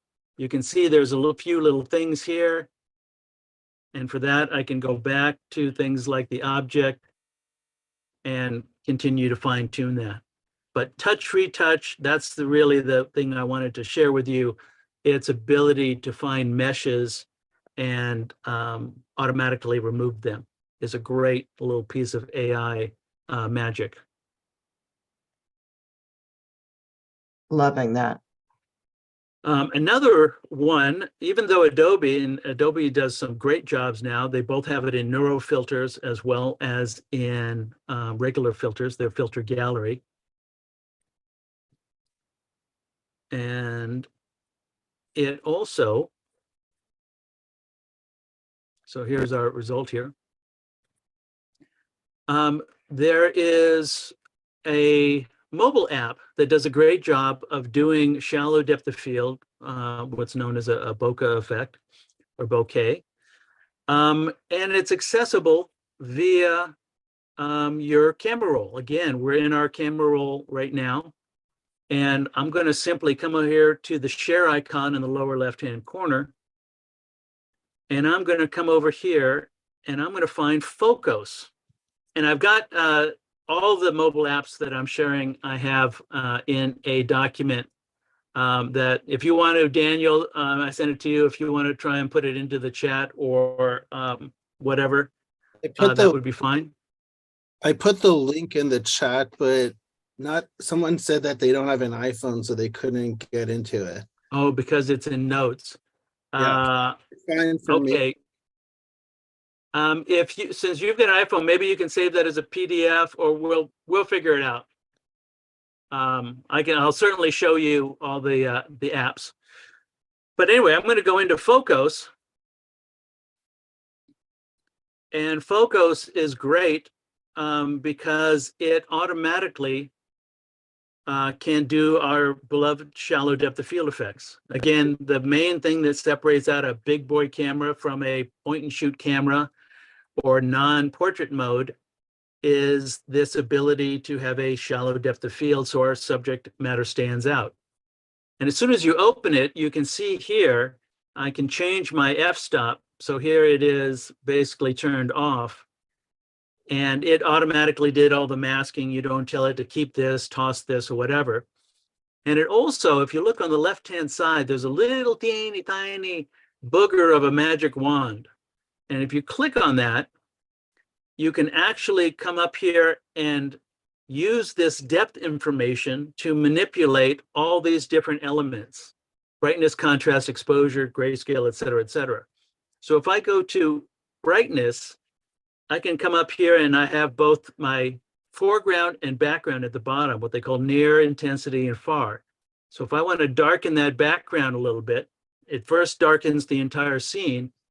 And then you've got this thing called depth range, this one that's above there. So I can come up here and then say what I want in this depth area to be part of this darkened manipulation. So that's, again, is pretty darn cool that I can, in one fell swoop, both soften the background, and now I can see I don't need it anywhere near that dark. But in an app that automatically does the masking for me, also allows me to manipulate, take advantage of that depth information. It also allows me to manipulate, this is a pseudo 3D map that it generated from the 2D image, but I can come up here and say exactly where my focal plane is. So I can come up here and adjust that, because as you know, if you've got a group shot and multiple people are standing at different layers next to each other, or you have a little still life where you want not just the vase and the flower, but what's directly behind it, but not what's on the back wall, you can change that as well, exactly what the focal plane is. So very, very cool. This is Focus, F-O-C-O-S. And again, I've got that little document to show you what the app icon looks like. Okay, let's do another one. I've done, this one's called Remini or Remini, R-E-M-I-N-I. It's a wonderful app. It is actually, I consider it better than what's the Adobe's restorative filters built into their Neuro engine. So I'm going to come up here. The free version or the cheap version has a enhance option, but I'm going to go, I've bought it. So I'm going to do multiple results and I'm going to let it do that.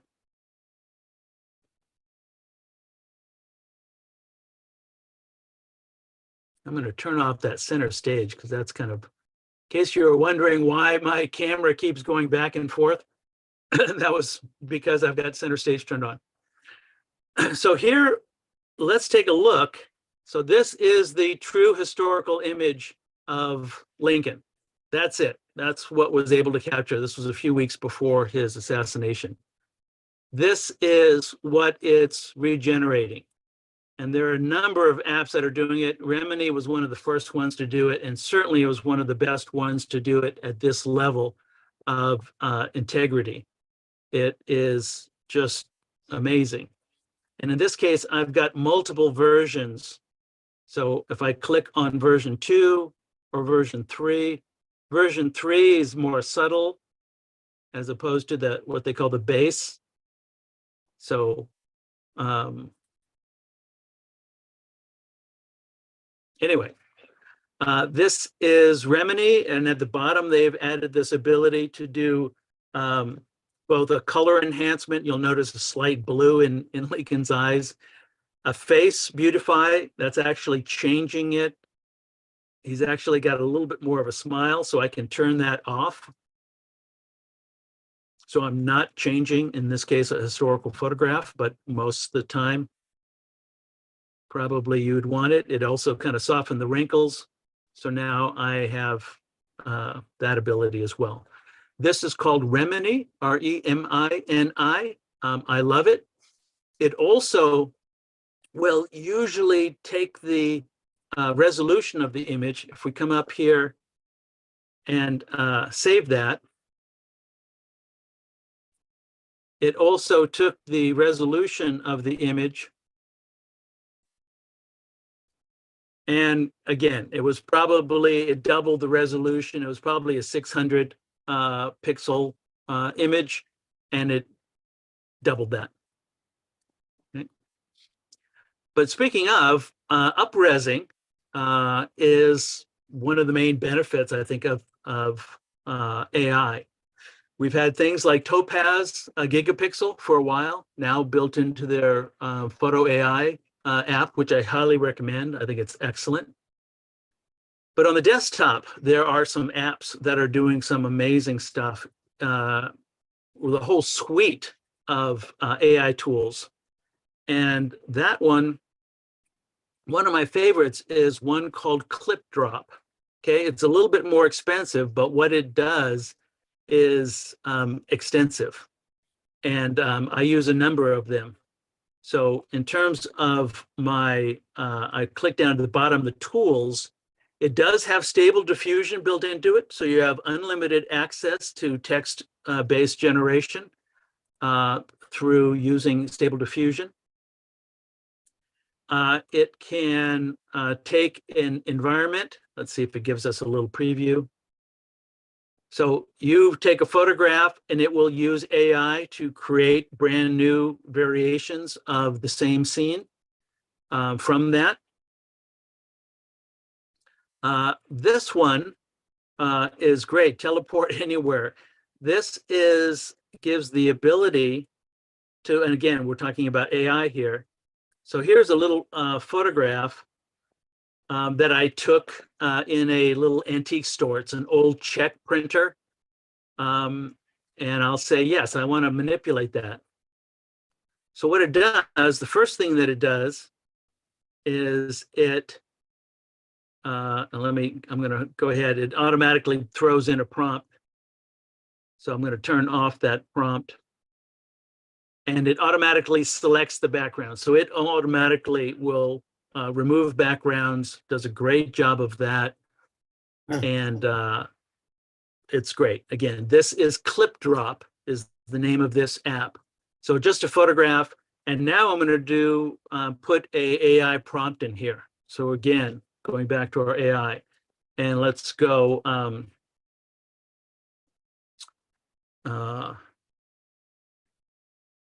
I want this in a library.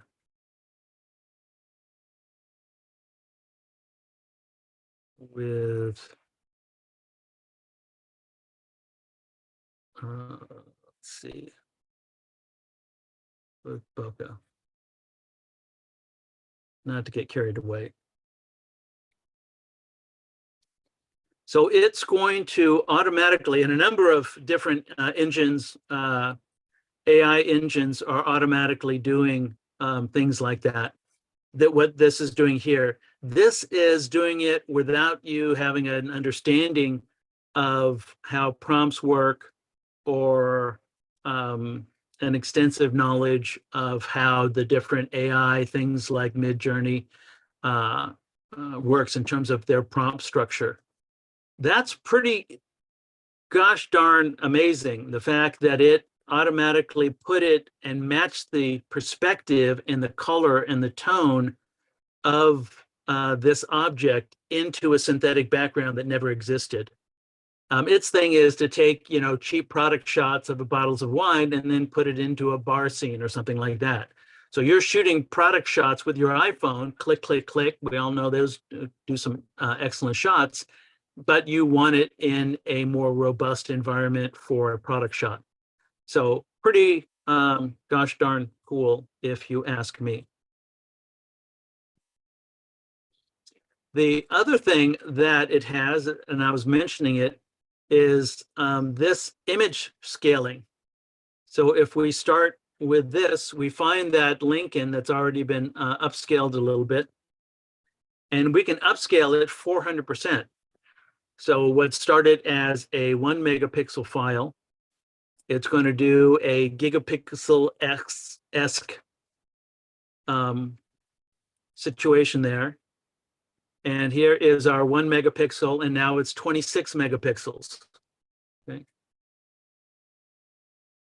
So the fact that we're doing that on a bloody iPhone is pretty amazing. And again, this is, here's our original. So here's 0 megapixels. It's a 500 pixel image, taking it to a 26 megapixel image in a matter of seconds on a bloody iPhone. That just should be illegal.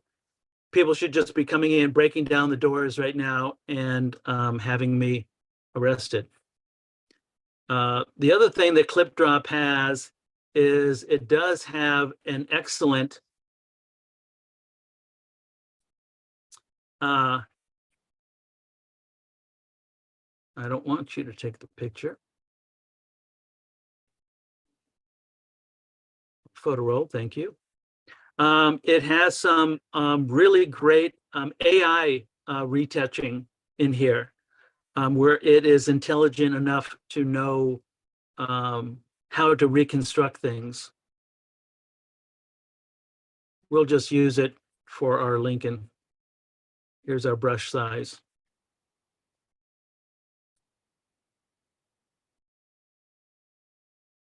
So those are little teeny spots. We should use something a little bit more elaborate that can't be done with a simple, healing brush. But you get the general idea. Let's see, it has the ability to relight. This is kind of, again, for entertaining small children at birthday parties.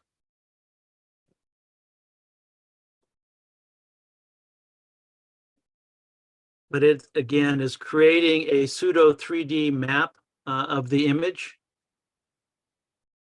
Hoping, again, this is 26 megapixels. I'm not seeing, if you're wondering, I'm not seeing anything either. But I'm not going to spend time on that, letting it load. It does a basic relighting of it. All kinds of things that it can do. But that is ClipDrop. If you want to take a screenshot, for those of you who want the ones that, some of the ones that I'm talking about, Dream is my go-to for mobile text prompts. Wonder is another one that's been out for a long time.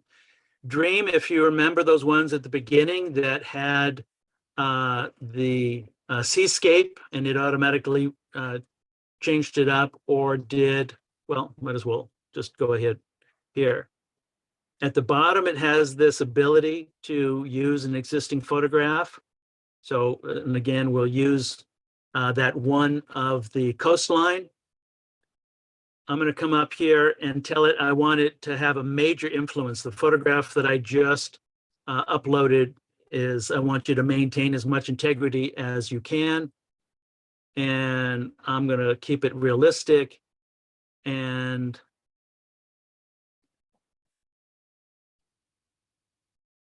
I don't, that start with an image is if you want to fix an image as opposed to use it as the basis for a prompt. So you input image is what you're looking for. You've got a bunch of styles. Let's actually come up here and let's do that watercolor. But you can see posters, vibrance. This again is beneficial for those who are not fluent in the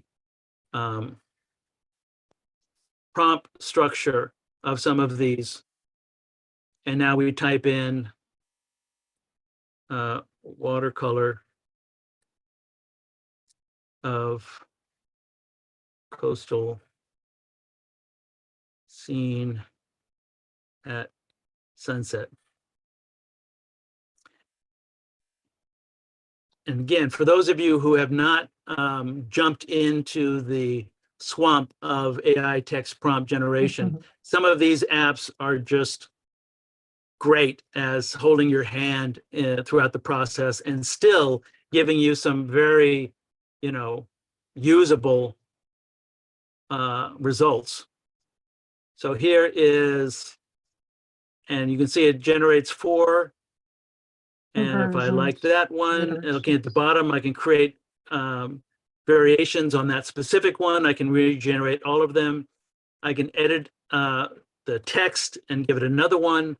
And soon they're going to have the outpainting, which is one of the favorite features for a lot of the more high-end text engines, text prompt generating engines, where you can actually come in there and say, I don't like this particular thing, and have it regenerate and fill that area. Not only of what it generates, but you could bring up an image and basically do some very high-end retouching. Okay. And if I like that one, I hit here and I can remove the watermark. Again, I've bought this particular one, but just so you can see what a different style this would be. Let's do poster art, and I'll just change it from watercolor to Art Deco.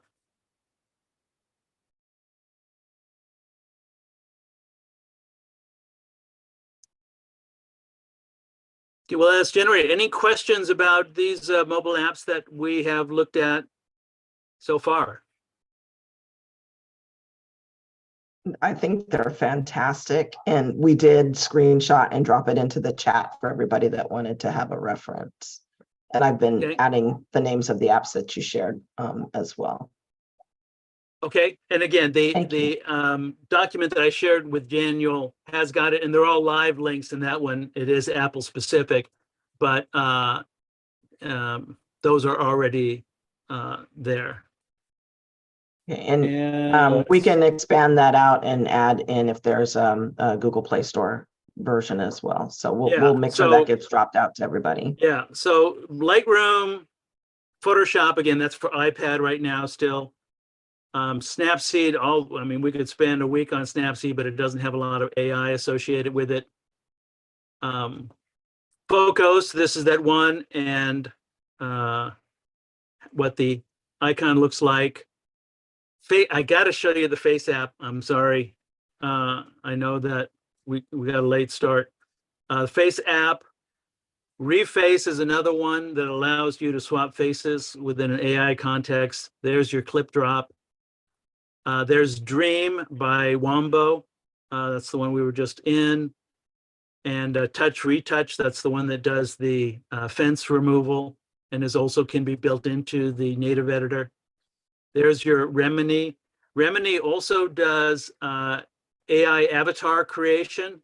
The image that's right behind you, Anessa, is created from Remini.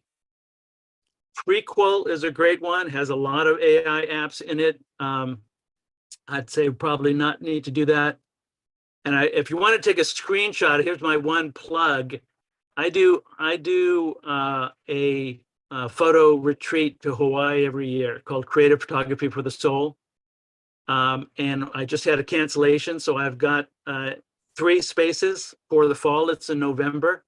So there's that tiny URL is tinyurl.com/CP4TS Creative Photography for the Soul 23, and that will take you to. And Daniel just added it to the chat, so it's all there. Okay, great. Thank you, Daniel. Thank you, I Daniel. appreciate that. Yeah. Okay. Again, I could keep on going. I do have some other apps that, I have to show you Face App.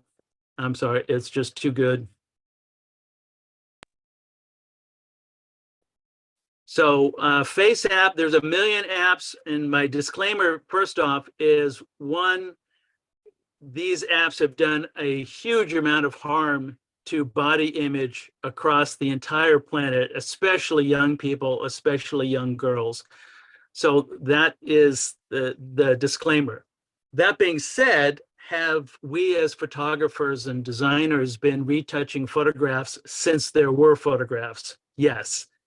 So that nothing's new about it. The problem is that nobody feels that they can post anything without it being perfect. And I think that's a tragedy. That said, I can use this app when I do portraits for clients, and this can do things that cannot be done in Photoshop without hours and hours of work. Let me just show you. So I loaded in this image, something, obviously this is a selfie, me in the car just for this purpose. So I'm going to go to impression. I'm going to go to Hollywood, and I'm going to take it up a little bit. So here in press and hold is your preview. Before, after, before, after. Now that is a great retouch. I've been teaching retouching for a million years, and that is subtle, but it looks like I had a better night's sleep, a little bit of shading around the jowl line. I'll even take it up to number 5 if I really want to get carried away. Okay. That certainly just took off 10 years without a problem, without a dramatic change. But you can see what it did to the eyes. It relaxed my entire thing. I'm obviously tense, doing a little selfie in the car. And lips, jawline, everything about that is a great retouching job. I'm going to hit apply, and maybe I think that this should be a little bit more of a smile. That's a little creepy. Or maybe I should open up my mouth and do a full smile with a complete change of the facial structure. That's definitely creepy. That's crazy. We'll just do a little bone there, apply. And again, if you want to start going crazy, not only can you change the hair, but it will match the hair color to your whatever the native hair color was. It's just, and again, you can see that it's doing it in seconds, in a couple seconds. And if I needed to do that, some are obviously better than other. But if I had to do this in Photoshop to match the color, match the lighting, match everything else, and have it done, it would take a long time to do that. Are these available as Photoshop plugins? No, this is a mobile app. They have not created, to the best of my knowledge, they have not created a desktop version or an app version. This added a mustache and removed my goatee, my faux goatee. I mean, And there's a grand goatee here, which could be scary. But look how it matched the color of the hair. It would be How over the wonderful. top- This, again, I have not found an app that does this quality of a retouch anywhere. I'm going to Just how apply it. So over the- here's, Sorry, just how over the top can you transform yourself in that? well, if you want to swap genders or your age, you know, if you want to young, I've got a goatee, so I don't, I mean, Holy. come on, that's just crazy. Holy, That's just, if we want to go cool old, okay, that's, you know. But the other thing that's built in, and makeup, so yeah, you can go, I'm not going to do a gender swap right now, but background. If you want to have it automatically come up here and swap out the background, and this is a slider that will match the color. This is the actual color of the image, and now it's matched to the faux bar scene in the background. Okay, so again, a number of these apps, they realize how competitive this arena is in terms of mobile apps. And so they're throwing the kitchen sink at it. You know, you can do all this stuff related to retouching, but also, excuse me, doing background frames, vignetting, cropping. It does have some basic retouching tools, your basic filters. You have basically liquify. You've got a reshape here if you want to go in here and do your own reshaping. If we want to, you know, add glasses. And the glasses, they've got the little teeny shadow underneath them. I mean, these are not subtle little retouching. That, and it's my face is in perspective. That is serious AI. So we started off this evening talking about there's the robot AI apocalypse that's going to kill us all with taking our jobs away as designers and photographers and illustrators. There's also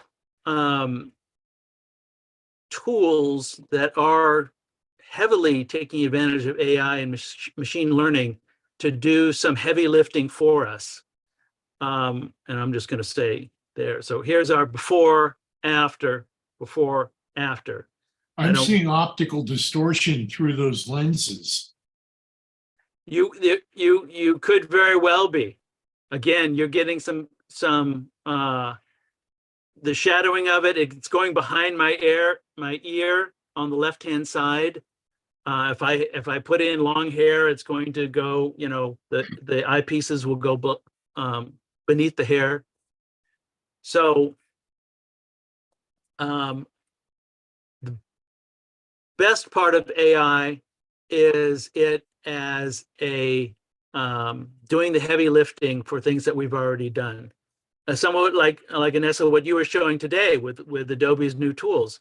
You know, think about what a designer would do before the advent of desktop publishing. You know, we doing it, we'd be using, you know, stat cameras and cutting Ruby liths and, you know, doing a million things to do even what you did in a matter of seconds. So this is, excuse me, this is similar to that situation.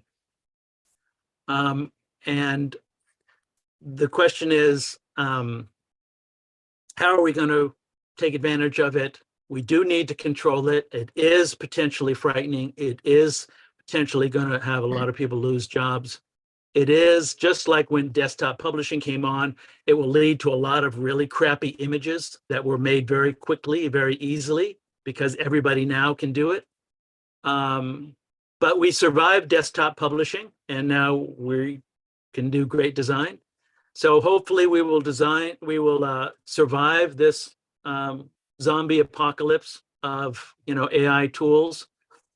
And certainly, if no other reason, it should stop us from watching reality TV at night, because you're going to sit in your bed with one of these things and you're going to play, you're going to create, you're going to do watercolors of the, you know, photo of your trees outside your window. You will manipulate. You will up-res old images that you thought were useless, that had great stories, but had no none of the detail that was necessary to make it a useful print. I'm going back through a lot of images from the olden days, especially things with my older infrared cameras that were point and shoot cameras, 10, 15 years ago. I can now take what was probably a 6 megapixel file, heavily laden with noise, completely get rid of the noise, up-res it to 20 megapixels in a second. And now I'm back to a portfolio image. So there's a lot to be said for these tools in terms of actually doing a lot of practical work with it. So other questions? No Anybody question, else? but just one of the other thoughts about AI, which I have been doing. In an example, I wish I could show it right now, but I don't remember what the client's name was. But her brother-in-law, which was going to be the best man in the wedding, was killed in the army in action. But by chance, she had another male that was about the same size of him come out with the photographer, wore the uniform, and we used face swap in every single one of the photos to put him back in. So he was there in presence, and then what we did is just made him black and white in all the photos to reference that he's not actually there. But the family really wanted him there, but he was on duty at the moment, and then after the wedding, they found out that he would have never been there in the first place. Yeah. But Well, one of those and really again, nice stories about that. And that's a beautiful thing to have him in black and white. So he was there, except that, wasn't some sort of manipulation of it. It was a really, like you said, a commemoration of it. This was one that I just did for a client. So this is the original of what the client gave me. This was a small portion. This figure was going to be a 6-foot high print. And they needed this to be part of, again, a full figure with a beautiful tree in the background. And using these tools, I was able to get this. So in terms of a practical, retouching, I mean, you can see the hair and everything else. If I was to do this in Photoshop and recreate that from scratch completely by hand, I'd still be doing it months later.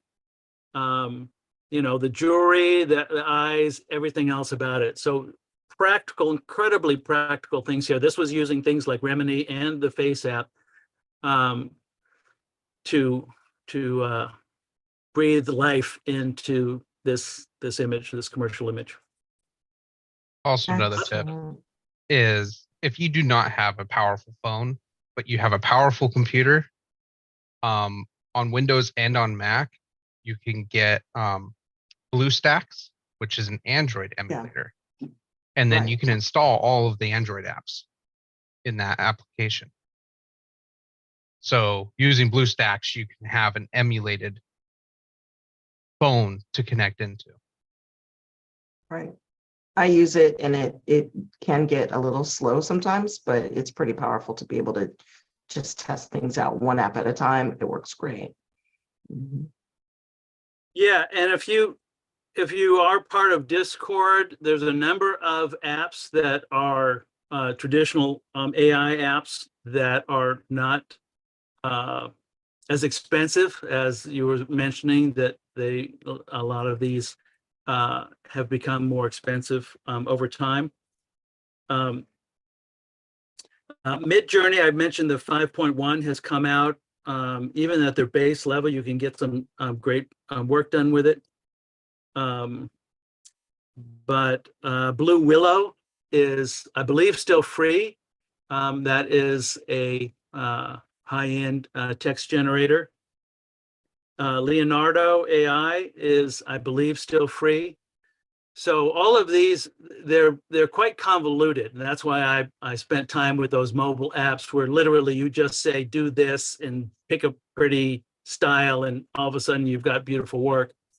These, you really need to get into some serious manipulation of the text But they are there, and I think they are great. So I highly recommend that. There's some great stuff related to face swapping, related through plugins and the new Midjourney. But anyway, we are long. I didn't think we'd have enough to fill, but between a little late start and some great questions. Any other questions? Yeah. Again, great. You all have a great group of some very talented people, obviously smart, talented people. So I'm privileged to be here to share some stuff. Other questions? was We the way were to stay honored connected to with have you. you. Thank you. Yes. Oh yeah, they want your contact info, or how to follow you, in other words. Well, see, that's the benefit of being semi-retired. I get to pick where I teach, how I teach. You know, that's why I teach in Hawaii in the Sierras. You know, I teach. I've got probably I'll do a retreat. I did one earlier in the spring here in San Diego, which was great. But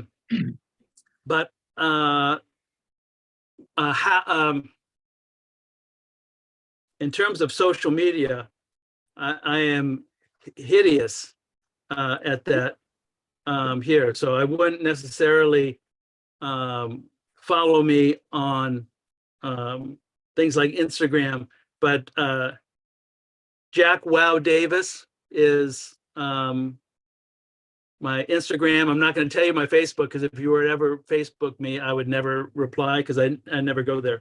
But I will, because this is such a great group, and I am trying to get you guys over to Hawaii, because that actually makes some money. I'm going to give you my personal email just for you guys. And at this point, I'll stop the recording so it doesn't make it there.